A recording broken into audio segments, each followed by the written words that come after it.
at this. We managed to increase our market share from 31 to 35% within 20 years. This was really hard work, and I think we did a great job. If this was a report of one of your leading managers in the annual report, I guess you would think something like, really? 4 percentage points in 20 years? That's almost nothing. That's 0.2 percentage points per year. And you might answer, this performance is lousy. You should definitely work on your strategy. The numbers I was actually talking about refer to the proportion of women among first-year students in STEM fields. STEM includes science, technology, engineering, and math. The female share amounts to 35% in the year 2022. And this was just 4 percentage points more than in 2002. And for decades, we've had programs aimed at empowering women in STEM. And we just gained 4 percentage points. And these figures still do not reveal the whole story. In engineering, the female share amounts to less than 15%. And there we just gained 2 percentage points. I know it's frustrating when a problem you thought was solved pops up again. But exactly because it's such a persistent challenge, we sometimes forget why it matters. So, what are the benefits of having a higher share of women in STEM fields? Yes, economic growth requires technological change, and this does not work without well-trained engineers, computer scientists, and technicians, regardless of whether they are men or women. And of course, it's a matter of fairness that women have access to these well-paid and respected professions. But most importantly, our society changes fundamental challenges: climate change, technological disruptions, demographic change, war, and the global erosions of democracies. Technology can make an important contribution, but technology is no panacea. To tackle our problems, we need solutions that respect the needs of all genders. And this does not work without the perspective of women. Let's be honest, most advances in technology and science have been shaped by male interest. Even though brilliant women have always contributed, the final decisions about what to research, where to invest, and which idea to pursue are finally man by man. They have the money, so they have the power. But male interests aren't totally equivalent to female interest, because still today, women's reality differ. They do more care work. They earn and own less money. They have other health issues. They use more public transportation. So this illustrates that they face other challenges. So naturally, they want other questions to be discussed and answered. I ask myself, for example, does a mammogram need to be so painful? Can't we do a mammogram without mistreating the breast so badly that you almost faint? I'm sure we can, and I'm deeply convinced that including women in STEM does not only promote fairness and economic growth, but improves technology itself and strengthens our ability to solve the challenges ahead. So, how do we get there? First of all, we have to analyze what went wrong. What was the strategy we followed the last 20 years? My research showed that almost all the existing programs aimed at attracting women to STEM fields had the goal to change the behavior of women and girls. They're supposed to get more excited about STEM fields. They should be more self-confident. They should learn how to interpret male communication styles.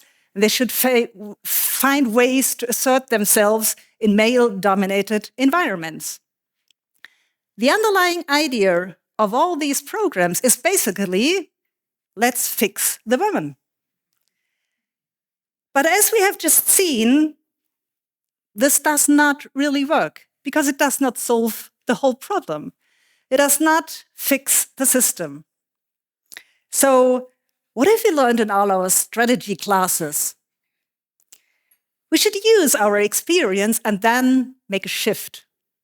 Therefore, I propose a radical shift in strategies. And the new strategy should include 2 fields of action.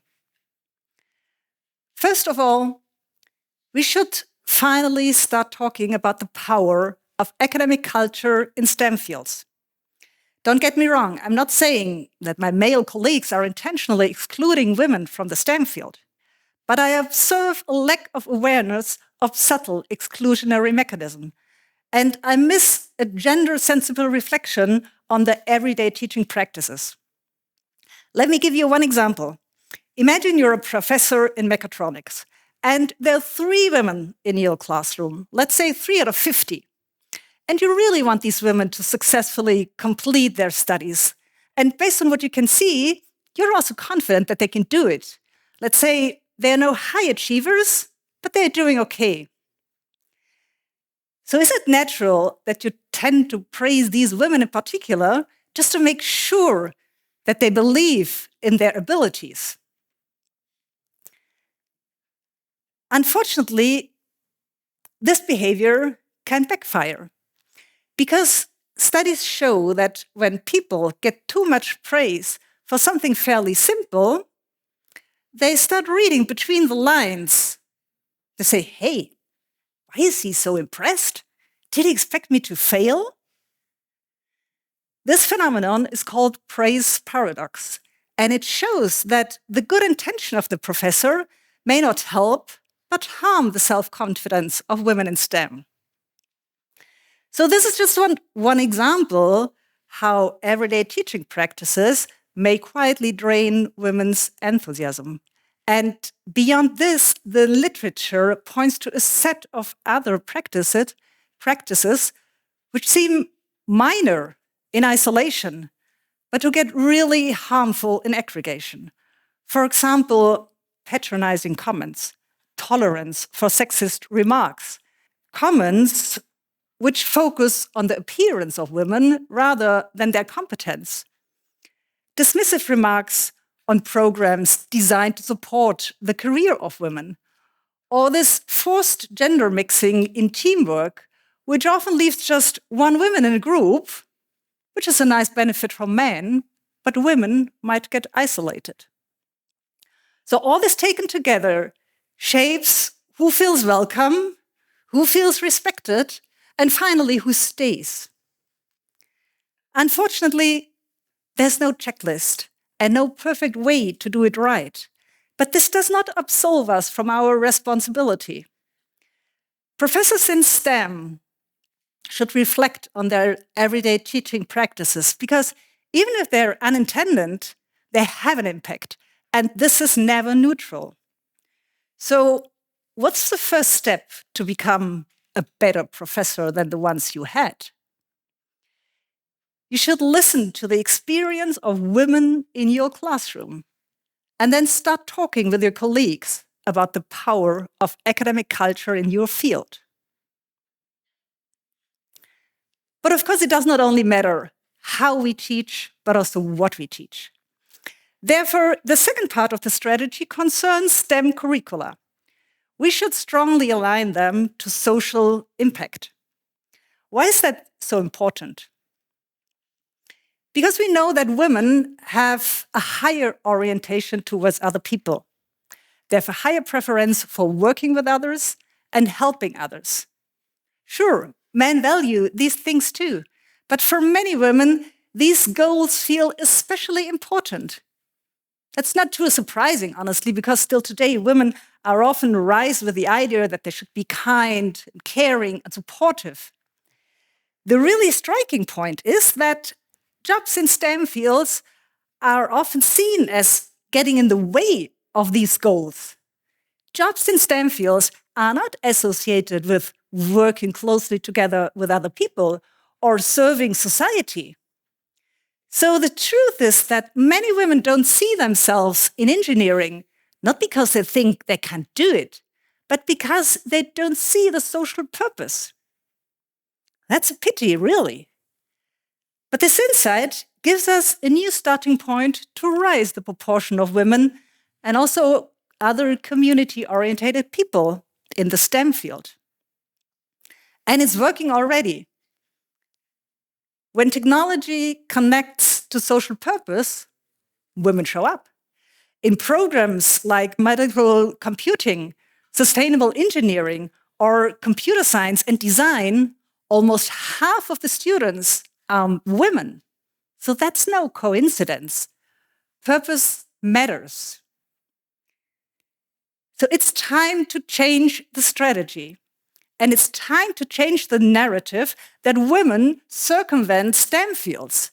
Women are keen to shape our future. So let's create an environment where they feel at the right place and where they can make socially relevant innovations. So, dear professors, dean, textbook authors, program directors, vice presidents, presidents, changing culture and redesigning STEM curricula is not a task for a single champion. It's our shared responsibility and requires joint effort. So, if you believe that women in STEM matter and you acknowledge that the past strategy failed, I invite you all to become part of the change. I truly believe that it's worth and that we can at least double the number of women in engineering and technology. So think of your daughters and our all future and get involved.